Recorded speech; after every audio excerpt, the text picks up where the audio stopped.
মস্তিষ্কে যক্ষ্মা প্রতিরোধে কি কি করণীয়?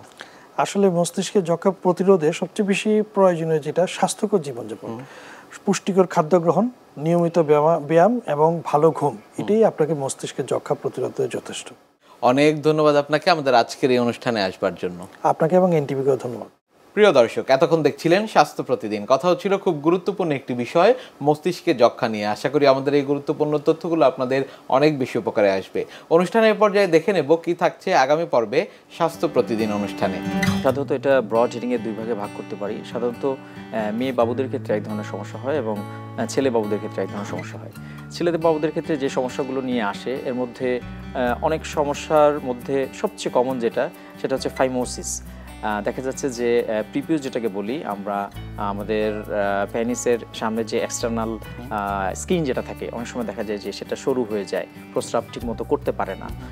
পেশেন্ট এসে বলে যে আমার বাচ্চাটা প্রস্রাবের সময় কান্নাকাটি করছে কিন্তু প্রস্রাব ঠিক মতো হচ্ছে না। এটা একটা সমস্যা নিয়ে আসে।